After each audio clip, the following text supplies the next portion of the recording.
नमस्कार, सलाम, सत श्री अकाल। मैं योगेश त्यागी और आप देख रहे हैं गणतंत्र न्यूज़। गणतंत्र न्यूज़ के खास कार्यक्रम ग्राउंड जीरो में स्वागत है आपका। ग्राउंड जीरो की टीम आज पहुंची है शिक्षा नगरी कोटा। जी हां, शिक्षा नगरी कोटा। जब कोटा का नाम आता है तो जहन में एक सवाल पहुंचता है कि कोटा क्या? कोटा वो शहर जो शिक्षा नगरी के नाम पर मशहूर हुआ।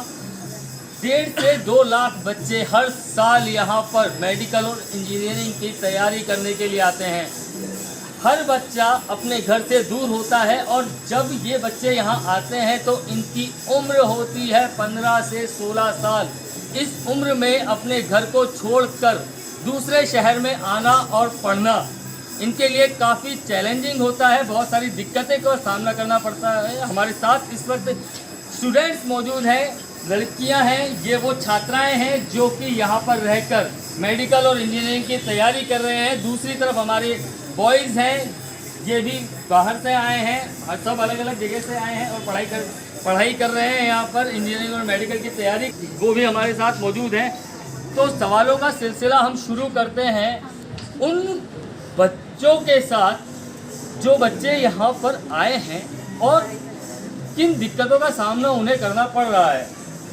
आप यहाँ पर आई हैं, सबसे पहले ये सवाल का जवाब दीजिए, आप हैं कहाँ से? मैं उत्तर प्रदेश से हूँ, गोरखपुर से हैं।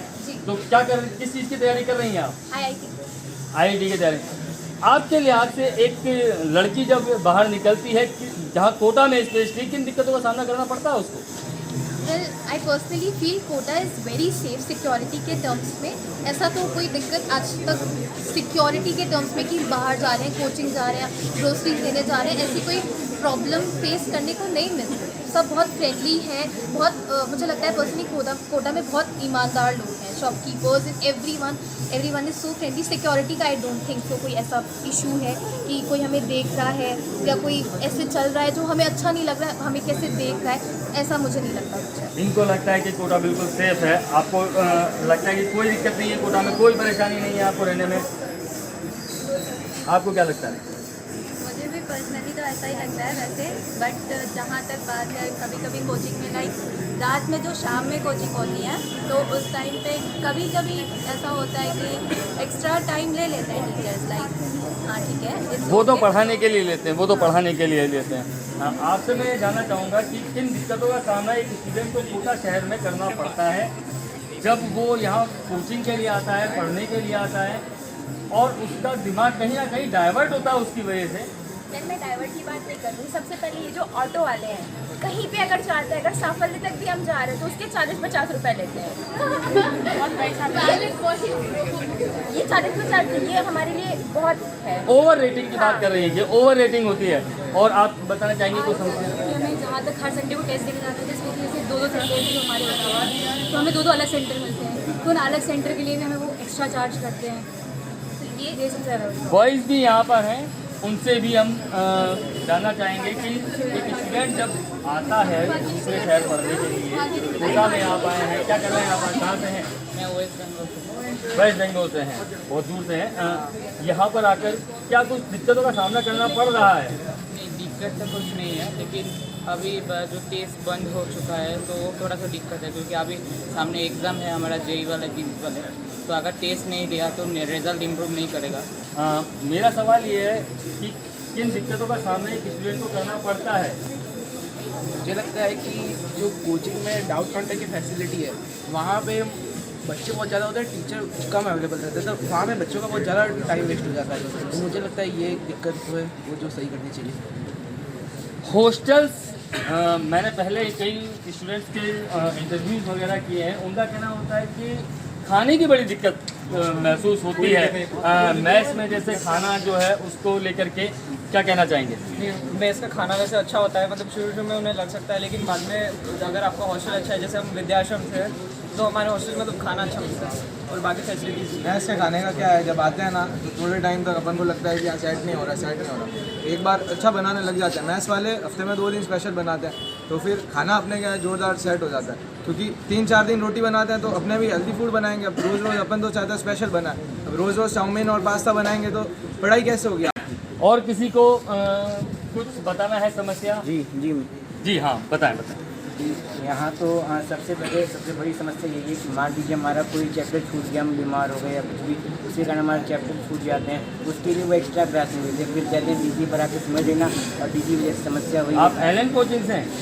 एलन तो बेस्ट कोचिंग कहलाता है कोटा का, और वो जो आप उस पर उंगली उठा रहे हैं। मैं उंगली नहीं डाल रहा, मैं उसकी तारीफ कर रहा हूँ, वो सब चीज़ बढ़िया, लेकिन मान लीजिए हमारा कोई चीज़ छूट गया, उसके लिए चाहिए ना कि एक्स्ट्रा क्लास हम लोग को प्रोवाइड करवा दें कि हम ये चैप्टर करने। मतलब आप ये चाहते हैं कि एक्स्ट्रा क्लासेज आपको मिलें जो छूट जाती हैं आपकी क्लासेज। हालांकि वैसे उन्होंने एलन डिजिटल पे अपने उन्होंने लेक्चर्स अपलोड कर रखे हैं, लेकिन जैसे क्लास के इंटरेक्शन मोबाइल से हम दूर हो के मतलब हम चाहते तो ऑनलाइन स्टडी कर सकते थे, लेकिन यहाँ हम ऑफलाइन स्टडी करने आए, तो इसीलिए मैं चाहता हूँ कि वो तो अगर एलन की फैकल्टी इस प्रोग्राम को देख रही है तो कम से कम एक बार इन की जो शिकायत है उस पर ज़रा ध्यान दिया जाए कि ये वो बच्चे हैं जो कई बार इनकी क्लासेस छूट जाती हैं, उसके लिए इन्हें एक्स्ट्रा क्लासेस प्रोवाइड की जाए। पेरेंट्स भी हैं यहाँ पर, उनसे भी हाँ आप बताना चाहेंगे, क्या बताना चाहेंगे? मेन स्ट्रेस का कारण ये होता है तो यहाँ पे बहुत सारे बच्चे 10th के बाद आते हैं, 10th में अपने स्कूल में सब टॉपर रहते हैं, टॉप 10 में आते हैं, यहाँ पे आके क्या प्रैक्टिकली डिक्रीमेंट होता है, इसकी वजह से कुछ बच्चे स्ट्रेस होती है, और यहाँ पे आ रहे हैं हॉस्टल वगैरह में तो उनकी तबीयत भी खराब हो जाती है, जिसकी वजह से 2 दिन की अगर क्लास मिस हो गई तो फिर क्लास में आएंगे कुछ समझ में आता नहीं है, जिसकी वजह से वो क्लास जानी बंद कर देते हैं पर्टिकुलर चीज़ को, जिसकी वजह से स्ट्रेस आ जाता है। स्ट्रेस तो है जिसमें अच्छा, इस बात से कौन कौन लोग एग्री करते हैं कि कोटा में जो लोग कोचिंग कर रहे हैं वो स्ट्रेस फ्री हैं, उन्हें स्ट्रेस है ही नहीं? इस बात से कितने लोग एग्री करते हैं? आपको भी इनसे बात करना बहुत ज़रूरी है। कोई स्ट्रेस नहीं है पढ़ाई का, लिखाई का, किसी भी चीज़ का, बिंदास होकर पढ़ रहे हैं।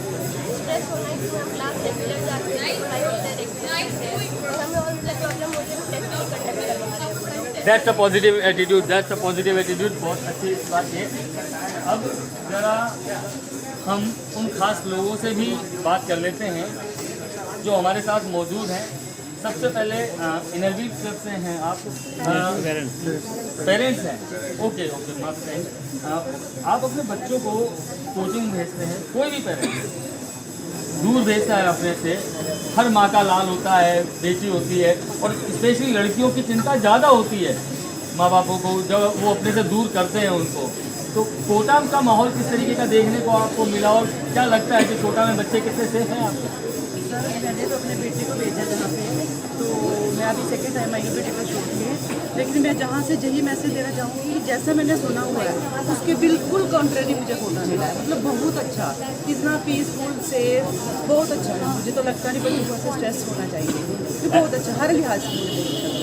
आप भी पेरेंट्स से क्या कहना चाहेंगे? मैं पहले पेरेंट्स के लिए कहूँगा, जैसा आपने पहले ही कहा कि लगभग 15 से 17 साल के बच्चे ज़्यादातर आते हैं नीट और उसके लिए जेई के लिए, तो पेरेंट्स भेजते हैं, ज़्यादा कुछ ज़्यादा ही एक्सपेक्टेशन कर लेते हैं बच्चों से, जो उन्होंने खुद नहीं किया होगा।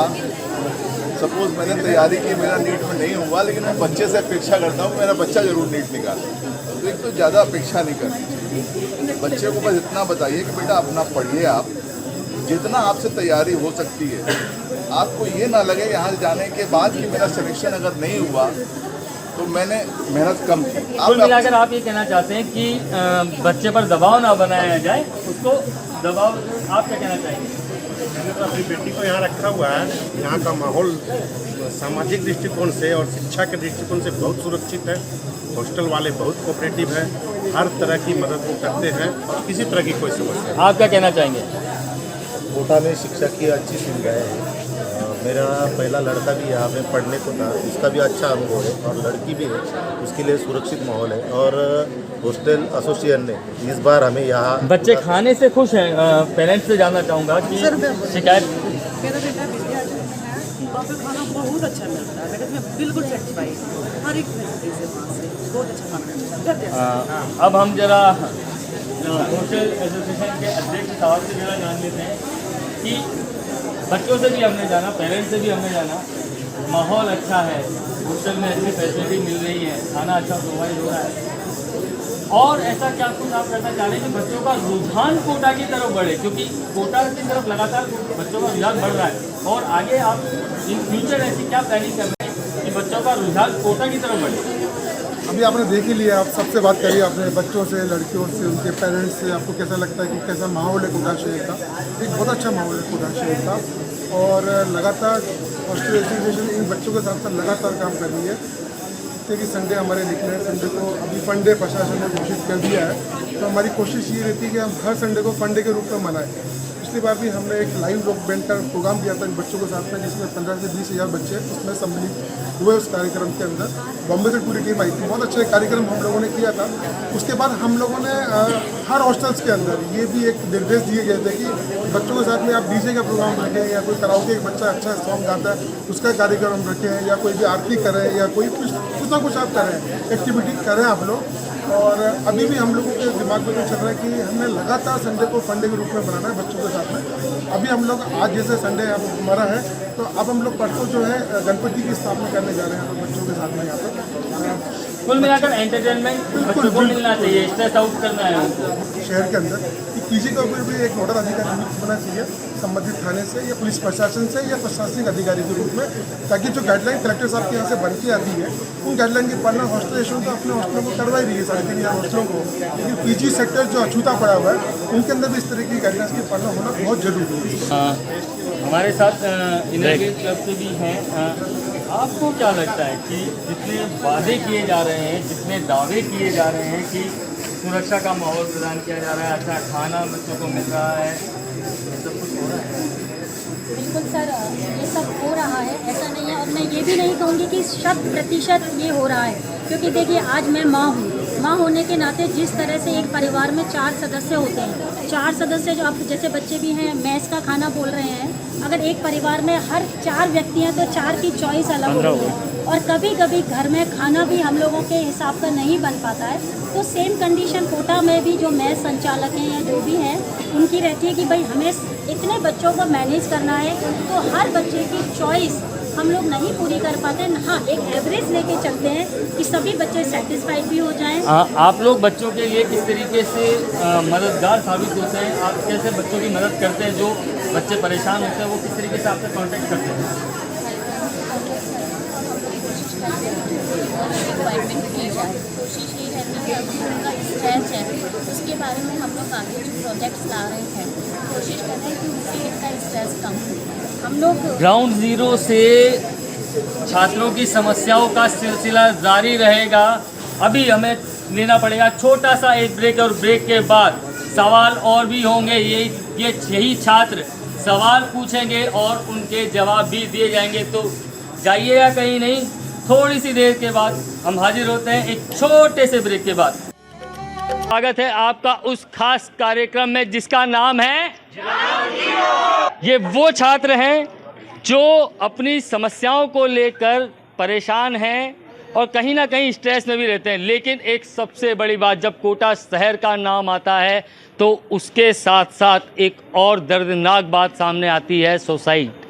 जी हाँ, कोटा में रहने वाले जो छात्र हैं वो लगातार सुसाइड भी कर रहे हैं। जो रिज़ल्ट बताया जाता है वो ये बताया जाता है कि पढ़ाई के दबाव के चलते छात्र ने सुसाइड कर लिया। सबसे बड़ा सवाल, हमने अभी बच्चों से बात की, स्टूडेंट से बात की कि कोई दबाव नहीं है, तो जब कोई दबाव नहीं है तो फिर सुसाइड क्यों? मुझे लगता है कि बच्चे खुद के ओवर थिंकिंग की वजह से सुसाइड करते हैं। इतना भी ज़्यादा कोई प्रेशर नहीं होता है यहाँ पे। पढ़ाई का दबाव रहता है या नहीं? पढ़ाई का प्रेशर रहता है, बट उसको आपको हैंडल करना होगा, क्योंकि आईआईटी कोई नॉर्मल चीज़ नहीं है, एक बहुत बड़ा एम है अचीव करने के लिए। तो उसके लिए प्रेशर ज़रूरी है। जब तक प्रेशर नहीं रहेगा आप पढ़ोगे ही नहीं, तो उसको पॉजिटिव लेना होगा। वो आपके ऊपर है कि आप उसको पॉजिटिवली ले रहे हो, नेगेटिवली ले रहे हो। क्या लगता है पढ़ाई का कितना दबाव होता है एक स्टूडेंट के ऊपर? क्योंकि वो जब यहाँ आता है तो 14-15 साल की एज होती है उसकी। हाँ, प्रेशर तो रहता है, बिना प्रेशर के तो पढ़ेंगे ही नहीं। प्रेशर होना ज़रूरी है। कुछ एटलीस्ट 100% में 50% अगर हम प्रेशर सोच रहे हैं पढ़ने के लिए तो एटलीस्ट हाँ हम पढ़ेंगे। अगर वो प्रेशर नहीं लेंगे तो पढ़ेंगे ही नहीं, तो पढ़ना ज़रूरी है। और फिर कुछ बॉयज़ से भी हम लोग बात करते हैं। सुसाइड होते हैं, सबको पता है, लगातार सुसाइड होते चले जा रहे हैं, और कुछ लोगों ने कोटा शहर को सुसाइड नगरी का नाम दे दिया है। मैं जानना चाहता हूं कि छात्रों पर कितना दबाव रहता है पढ़ाई का, क्योंकि नतीजा यही निकलता है कि जी पढ़ाई के दबाव के कारण छात्र ने सुसाइड कर लिया। देखिए सर, बात इतनी सी है, प्रेशर है यहाँ पे कोटा में, IIT कोई हलवा तो है नहीं कि यूँ आप जाओगे और फोड़ दोगे, ऐसे तो है नहीं। अब आपको प्रेशर या तो पॉजिटिव ले सकते हो या आप नेगेटिव वे में लेके आप अपने आप को डिप्रेस कर सकते हो। इसमें भी क्या है, सुसाइड का मेन कारण क्या है कि जो माँ बाप का दबाव होता है ना, किसी के पेरेंट्स लोन लेके बेचते हैं और उनसे फिर पढ़ाई नहीं हो रही होती है, मान लीजिए वो डिप्रेशन में चले जाते हैं, फिर वो अपने पेरेंट्स को समझाने की कोशिश करते हैं कि मेरे से नहीं हो पा रहा है। हर किसी के बस की बात नहीं है, अपनी कैपेबिलिटी को वो समझ लेते हैं, पर उनके पेरेंट्स समझते हैं कि हमारा बच्चा तो कर पाएगा, आखिर कभी ना कभी तो सबके बच्चे फोड़ सकते हैं, हमारा भी फोड़ेगा बच्चा। IIT वो बड़े बड़े होर्डिंग देखते हैं, फर्स्ट सेकंड थर्ड, वो सोचते हैं हमारा बच्चा भी कभी ना कभी आएगा AR 1 2 3 में। तो वो आपको क्या लगता है कि डिप्रेशन की मेन वजह क्या है? कोचिंग की तरफ से वैसे तो इतना कुछ प्रेशर नहीं होता है, आधे से ज़्यादा पेरेंटल प्रेशर होता है, लेकिन टेस्ट शुरू हो जाने चाहिए क्योंकि उसकी वजह से 2 महीने के लिए टेस्ट बंद कर दिए और अभी जनवरी में JEE मेंस का अटेम्प्ट रहेगा, तो फिर टेस्ट ज़रूरी है उसके लिए।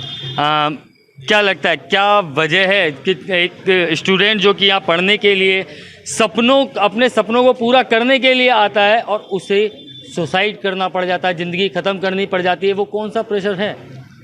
ये प्रेशर तो यहाँ पर है सारी, अगर IIT जाना है, मेडिकल जाना है तो प्रेशर तो लेना ही पड़ेगा, लेकिन प्रेशर को हैंडल करने के लिए जो मेजर्स लिया जा रहा है गवर्नमेंट की तरफ से, टेस्ट पूरी तरफ से बंद हो गया। अभी टेस्ट बंद हुआ, 2 दिन पहले सुसाइड हुआ, अगर फिर से टेस्ट चालू होगा फिर से सुसाइड होगा। ये कोई मतलब कोई उपाय नहीं हुआ कि टेस्ट बंद कर दिए तो सुसाइड नहीं होगा। आप से जानना चाहूँगा कि पढ़ाई का कितना दबाव रहता है और वो कौन से हालात हो सकते हैं कि एक बच्चे को अपनी ज़िंदगी को ख़त्म करने के उसके अंदर ये सोच पैदा हो जाए कि मुझे मेरी ज़िंदगी से कुछ नहीं चाहिए, जान देनी है। पढ़ाई का भी प्रेशर होता है, उसके अलावा एक प्रेशर ये भी होता है, हर बच्चे का बैकग्राउंड अलग अलग होता है। कुछ बच्चों के पेरेंट्स बहुत मेहनत करके पैसे डालते हैं और अगर वो उसका आउटपुट नहीं दे पाता है तो उसको शर्म अपने आप में लगने लगती है, जिसकी वजह से वो डिप्रेस्ड हो जाता है बहुत ज़्यादा। और दूसरी बात पढ़ाई का भी है, और क्लास में वो देखता है इतना ज़्यादा कॉम्पिटिशन है, मैं कैसे कोप अप कर पाऊँगा, ये भी प्रेशर है। सोसाइटी का प्रेशर है कि मुझे करना है, दबाव है ऊपर से, इस वजह से बहुत सारे फैक्टर्स है। पढ़ाई का क्या लगता है किस तरीके का दबाव है जिसकी वजह से जो छात्र हैं वो सुसाइड जैसा काम कर रहे हैं? जैसे अभी टेस्ट बंद हो गए तो उसके कारण अभी 2 महीने बाद वो लोग, टेस्ट तो अभी बंद हुए हैं, सुसाइड तो 3-4 साल से चालू है। नहीं वो टेस्ट बंद कर दिए, जो जैसे अभी 2 महीने बाद वापस टेस्ट लेंगे तो पूरी सिलेबस पूछेंगे तो उसमें और स्ट्रेस आएगा, तो अभी टेस्ट बंद करने का मेन कारण वही। ओके, स्ट्रेस कम करने के लिए टेस्ट बंद किए गए हैं। हमारे साथ ML अग्रवाल जी हैं। अब इन सवालों के जवाब तो वही अच्छे से दे सकते हैं, साइकोलॉजिस्ट हैं। सर क्या वजह है कि एक 14 साल का 15 साल का बच्चा इस तरीके से मानसिक दबाव में आता है कि वो अपनी जान ले लेता है? जहाँ सुसाइड की बात आई, स्ट्रेस की बात आई, आपने अभी मैं बच्चों की भी बात सुनी, कुछ बच्चों ने कहा हमें स्ट्रेस होता ही नहीं। स्ट्रेस तो बहुत नॉर्मल चीज़ है आदमी के लिए, और स्ट्रेस नहीं होगा तो पढ़ाई भी नहीं करेगा, तैयारी भी नहीं करेगा, चाहे IIT नीट कोटा से कर रहा हो चाहे बाहर से कर रहा हो, उसको स्ट्रेस तो होगा ही। पर पॉजिटिव स्ट्रेस क्या होती है, नेगेटिव स्ट्रेस क्या होती है? जब तक बच्चे की परफॉर्मेंस बढ़ती है, आप कोई दूसरे आदमी की भी स्ट्रेस हो, परफॉर्मेंस बढ़ती है जब तक वो स्ट्रेस नॉर्मल होता है। पर जहाँ उसकी परफॉर्मेंस डाउन होने लगती है, एक उसकी वजह से स्ट्रेस है, उसके नंबर कम आने लगते हैं या इंटरव्यू में कम। डॉक्टर साहब मैं ये जानना चाहूँगा कि स्ट्रेस की बात हो रही है, लेकिन वो स्ट्रेस ज़्यादा किसका, एजुकेशन का या पेरेंट्स का? मैं आपको उसी पे आ रहा हूँ, तो थोड़ी सब्जेक्ट बहुत लंबा है, बात को समझना पड़ेगा। तो उससे स्ट्रेस नेगेटिव जब होता है कि उसकी परफॉर्मेंस डाउन होती है। अब जहाँ स्ट्रेस और सुसाइड की बात हम कर रहे हैं, suicide is a universal phenomena. Her 40 second के अंदर एक सुसाइड आत्महत्या की वजह से होती है।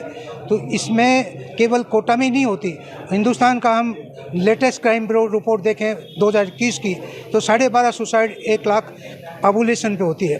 तो ये जो सुसाइड जो होती है उसकी कई सारी बायोलॉजिकल और जेनेटिक कारण होती हैं। कई परिवारों में मानसिक बीमारियां होती हैं, सुसाइड की हिस्ट्री होती है बच्चों में, या तो पेरेंट्स बता के नहीं जाते या उनको पता ही नहीं होता, नोटिस में नहीं आती, रिकॉग्नाइज नहीं होती, या तो अनरिकॉग्नाइज होती है, या रॉन्गली ट्रीटेड होती है, या पार्शियली ट्रीटेड होती है। पार्शियल मेरे स्कोर बढ़ जाती है। अभी एक बच्ची यहाँ मैं गोरखपुर की बच्ची कुछ दिन पहले मेरे पास आई थी। वो बच्ची जो है इतनी फुल ब्लोन मैनिया, बहुत ज़्यादा बीमार थी, और गूगल पे ढूंढ के मेरा नंबर वो आ गई मेरे पास। आप विश्वास नहीं करोगे, उसको मैनेज करना है। से बात की, मदर ने कहा मेरे को आने में 24 घंटे तो लगेंगे, मैंने जब तक आप इसकी व्यवस्था कराओ। उसकी व्यवस्था कराई गई, एक आध गोली भी खिलवाई गई। वो तीसरे दिन मदर के साथ आई। तो उसकी मोबाइल में हिस्ट्री देखी तो लखनऊ में इसका बाइपोलर का इलाज चल रहा था, यहाँ उसको एक गलत गोली देते हुए यहाँ छोड़ गई, न कोचिंग को बताया न हॉस्टल वालों को। तो ज़रूरी है इनकी जो मेडिकल हिस्ट्री है वो मैंने अभी प्रशासन की मीटिंग्स में भी कहा था, पेरेंट्स को हॉस्टल को कोचिंग को बताना चाहिए उनकी हेल्थ हिस्ट्री, जिससे उसमें स्पेशल फोकस ऐसे बच्चों पे स्पेशल फोकस देंगे, स्पेशल अटेंशन देंगे तो बच सकते हैं। दूसरा जो है कई बार जो अब जरा सवाल ले लेते हैं बच्चों के, क्योंकि बच्चों के जहन में भी काफ़ी सवाल हैं, स्टूडेंट्स हैं। सबसे पहले आपसे क्या सवाल पूछना चाहेंगी और किससे पूछना चाहेंगी? I think you should ask her. Yes, मेरा यही सवाल है कि टेस्ट क्यों बंद हो रहा है? टेस्ट से ही तो हमारा सेल्फ असेसमेंट होता था, अब वो बंद हो गया तो हमें नहीं पता कि हम कहाँ स्टैंड कर रहे हैं, कितना मेहनत करने की ज़रूरत है और वो नहीं पता चल रहा है ना। लेकिन वो इसीलिए ना कि स्ट्रेस कम हो बच्चों को, क्योंकि सुसाइड्स लगातार बढ़ रहे हैं। स्ट्रेस तो मेंटल रीज़न उन बच्चों के ऊपर डिपेंड करता है ना जो स्ट्रेस हैंडल नहीं कर पा रहे। जिनको नहीं देना मत दो टेस्ट, जिनको देना है वो तो देंगे हमारे लिए। हाँ, आप क्या सजेशन देना चाहेंगे कि क्या ये सही तरीका है टेस्ट को रोक देना? देखिए, टेस्ट रोक देना तो बच्चा अंधेरे में रहेगा, उसको फीडबैक नहीं होगा। तो मैंने एक जो सजेशन अभी गवर्नमेंट को भेजा है वो सजेशन ये है कि उसमें ग्रेडिंग सिस्टम हो, ABCD इस तरह से, और इस तरह से नंबर डिस्प्ले नहीं हो। 150 बच्चों की तो फ़ोटो छाप दी और बाकी बच्चों के पेरेंट्स, तो ये ग्रेडिंग सिस्टम हो जिससे बच्चे को अपना अंदाज़ा हो जाए, ये सिस्टम बहुत ज़रूरी है। दूसरा, ये इसकी स्ट्रेस कम करने के लिए एक सजेशन मैंने गवर्नमेंट को भेजा है कि JEE की तरह नीट के अंदर भी 2 बार एग्ज़ाम हो, जिससे कि बच्चे को दूसरे चांस की उम्मीद रहे। तो वो नीट के अंदर भी उसी तरह से 2 बार एग्ज़ाम होना चाहिए जिस तरह JEE और IIT के लिए होता है। उनमें तो 3 बार, IIT के लिए तो तीसरी बार चांस मिलता है। तो ये भी गवर्नमेंट को यदि ये सजेशन मानेंगे तो बच्चों में स्ट्रेस कम होगा। तो बच्चे हैं, सवाल पूछ रहे हैं, आप में से किसी का कोई सवाल कोई पूछना चाहता है? क्या सवाल पूछना चाहेंगे और किससे? मेरा सैर से सवाल है। किससे? सैर से। सर से, डॉक्टर साहब से। अगर टेस्ट बंद करना क्या एक फाइनल सोल्यूशन हो सकता है सुसाइड बंद करने के लिए? अगर अभी तो टेस्ट अगर बंद कर दिया जाए तो नीट का टेस्ट बंद कर दीजिए, IIT का टेस्ट बंद कर दीजिए, तो नीट का टेस्ट पे अगर कोई अनसक्सेसफुल होता है तब भी तो सुसाइड होता है। तो पूरा तरीक़े से सिस्टम को चेंज कर दिया जाए। ऐसे टेस्ट हमारा इम्प्रूवमेंट के लिए है। इसका जवाब तो उन्होंने दे दिया। आपके मन में कोई और सवाल? सेम सवाल है मेरा भी कि टेस्ट बंद करने से क्या होगा सर?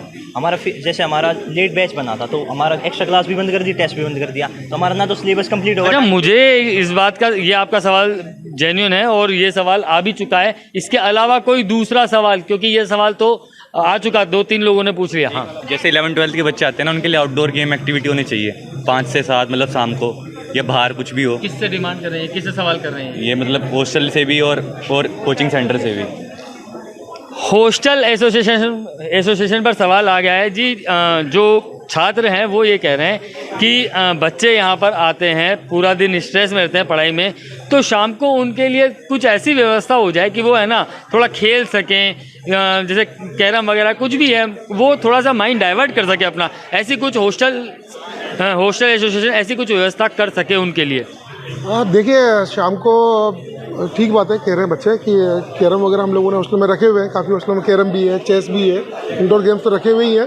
हाँ, लेकिन बच्चों के लिए खेलने के लिए यहाँ पर जगह नहीं मिलती एक तो यहाँ पर। तो इस संबंध में तो मैं कहूँगा कि कोचिंग्स वाले जितने भी इनके वो रहते हैं, स्कूल्स रहते हैं, इनके खुद के प्लेग्राउंड्स भी रहते हैं इनके, तो उस जगह पर ही बच्चे के लिए ये लोग टूर्नामेंट्स करवा सकते हैं। कोई भी IPL की तरह को टूर्नामेंट करवाए उनके साथ में, तो इस तरह का जो बड़ा आयोजन है वो कोचिंग अपने स्तर पे कर सकता है। इस चीज़ के लिए हम लोग हॉस्टल्स के लिए अपने निर्देश जारी करी रखे कि आप कैरम बोर्ड या चेस, क्योंकि छोटे हॉस्टल होते हैं वहाँ इतनी जगह नहीं होती इसमें आउटडोर गेम हम कुछ करा सकें, लेकिन वहाँ पर अगर कोचिंग वाला हमारा साथ दे तो हम उनके साथ में एक बड़े टूर्नामेंट करवा सकते हैं। एक NGO के नाते क्या आप ऐसे कुछ व्यवस्था करेंगी इन बच्चों के लिए कि ये अपना स्ट्रेस फ्री हो सकें, स्ट्रेस आउट हो सकें?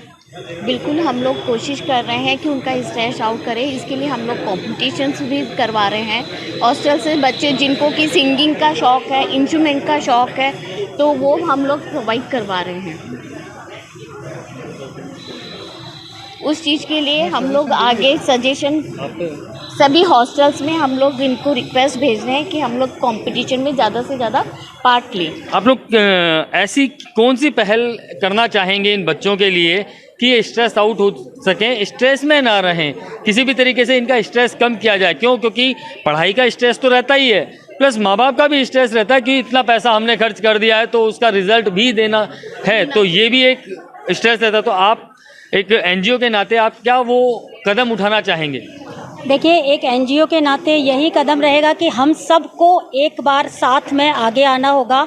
इन बच्चों पे जो मेंटली प्रेशर है, चाहे वो माँ बाप का हो या कोचिंग इंस्टीट्यूट्स का हो या XYZ और भी कोई प्रेशर हो, उसको हमें मिलके सॉर्ट आउट करना होगा। और इसके लिए जैसे अभी कोटा हॉस्टल एसोसिएशंस और NGOs मिलके ये कार्यक्रम आपके साथ शुरू कर ही रहे हैं कि हम इनको सिंगिंग कॉम्पिटिशन्स और वाद्य यंत्र, स्पोर्ट्स एक्टिविटी सारा प्रारंभ कर रहे हैं। साथ ही एक मैं सभी बच्चों से एक बात और कहना चाहूँगी कि प्रेशर कितना भी आए, देखिए कोई भी बच्चा हो, कोई भी व्यक्ति हो, प्रेशर ज़िंदगी का एक पार्ट है, ये आता है। खामियां हर किसी में होती हैं, कमियां हर किसी में होती हैं, हर किसी का विरोध होता है, हर किसी का मजाक बनता है, लेकिन हमको इन चीज़ों से डरना नहीं चाहिए। कुछ परिस्थितियां हैं, कई बार ऐसी आती हैं, हमें डरना नहीं चाहिए, हमें लड़ना चाहिए। और कोई ऐसा शख्स जो सवाल करना चाहता हो, कोई स्टूडेंट? हाँ, क्या पूछना चाहती हैं और किससे सवाल है आपका? मेरा इससे सवाल है कि मैं पेरेंट्स को कैसे समझाऊं कि मेरे मार्क्स नहीं आ रहे, तो मैं कैसे समझाऊं, मुझे ये क्वेश्चन जानना है। पेरेंट्स, बिल्कुल, पेरेंट्स भी यहाँ मौजूद हैं। आपसे जानना चाहेंगे, आप भी पेरेंट्स हैं, वो भी बच्ची है वो किसी की, और वो पेरेंट्स को ये समझाना चाहती है कि भाई मुझसे नहीं हो पा रहा है, तो ऐसी सूरत में पेरेंट्स को करना क्या चाहिए? क्योंकि ऐसे हालात में अगर बच्चे को कंटिन्यू करेंगे तो रिज़ल्ट ज़्यादा कुछ खास अच्छे आने वाले हैं नहीं। जो चीज़ें उसे अच्छी लगती हो पढ़ाई में, उसका पेरेंट ने सोचकर उसको वहाँ पे प्राधान्य देना चाहिए। और दूसरी बात ये है कि बच्चों पे ज़्यादा दबाव डालने की कोई ज़रूरत नहीं। अगर उससे नहीं हो रहा है तो उसको एक बैक आने के लिए उसको एक कुछ रास्ता देना चाहिए स्किप करने के लिए, कि आपको अगर ये नहीं करना है, दूसरा क्या करना है, आप वो कर सकते हैं। कुल मिला के पेरेंट्स को भी सचेत होने की ज़रूरत है। लेकिन इस सवाल का सबसे सटीक जवाब डॉक्टर साहब ही देंगे, डॉक्टर ML साहब भी देंगे कि सर पेरेंट्स को कैसे समझाएं बच्चे कि साहब हमसे नहीं हो पा रहा है, क्या करें हम? पेरेंट्स को समझाने के लिए यदि बच्चे असफल होते हैं तो आप हमारी हेल्पलाइन में फ़ोन करिए, हम उनको समझाएंगे। पिछली बार भी, अभी पिछले महीने में 6 बच्चों को मैं पेरेंट्स के साथ वापस घर भेज चुका हूँ। क्यों? उनसे मैं पूछता हूँ कि आपको IIT डॉक्टर चाहिए या बच्चा चाहिए, तो पहले तो सवाल यही होता है कि बच्चा चाहिए, तो बच्चा चाहिए तो आप इसको ले जाएं, इसको रिस्क है, हाई रिस्क बच्चा है, इससे नहीं हो पा रहा, ज़बरदस्ती नहीं करें इसे, इसकी इच्छा नहीं तो मैं नहीं करें। दूसरा एक सजेशन मैं देना चाहूँगा कि जो अभी आपने हॉस्टल वालों से और NGO से पूछा था, रिलैक्स कैसे हों बच्चे, रिलैक्स होने के लिए मैंने पहले नवीन जी को याद होगा प्रशासन मीटिंग्स में भी कई बार कहा है कि बच्चों के लिए जो आप इंडोर गेम्स कर रहे हो, ऐसे एक छोटा सा रूम में एक मशीन आती है बायोफीड रिलैक्सेशन, उसमें बच्चे को पता होता है मेरा कितना स्ट्रेस है और कैसे करना, धीरे धीरे प्रैक्टिस करता है वो बिना मशीन के भी रिलैक्स होना सीख जाता है। तो कईयों की कोपिंग स्किल्स कम होती हैं, तो उनको प्रैक्टिस कराने से कोपिंग स्किल्स बढ़ जाती हैं और बच्चा स्ट्रेस फ्री रहने लग जाता है। आंख बंद करके 2 मिनट लंबे सांस लेके वो अपने आप को स्ट्रेस फ्री कर लेता है एक्यूट फेज में। तो NGO से ये रिक्वेस्ट है कि ऐसी मशीनें बहुत महंगी नहीं होती, 3-4 लाख रुपए में आ जाएगी। मैंने पहले जब बताया जाए तो बहुत सस्ती थी, तो आप एक मशीन एक हॉस्टल में या कोचिंग में रखवाएं। कोचिंग वालों को भी ये सजेशन भेजा है, मैं गवर्नमेंट को भी भेजा है ये सजेशन। तो हम ऐसी मशीनें जो रिलैक्सेशन सिखाती हैं उनको लगाएं बच्चे। हाँ, ये बड़ा अहम सवाल है, आप इस पर क्या कहना चाहेंगी कि क्या आप इस पर कदम आगे पहल करेंगी? पूरी कोशिश रहेगी कि हम लोग सभी हॉस्टल्स वालों से बात करके और इनकी पहल जो मशीन है उसको लगाने की कोशिश करें। तो ये था शिक्षा नगरी कोटा से ग्राउंड ज़ीरो का हाल। ग्राउंड ज़ीरो में हमने आपको बताया, छात्रों से मिलवाया और उनकी समस्याएं भी सुनवाई। अगली बार फिर मुलाकात होगी किसी और मुद्दे के साथ, तब तक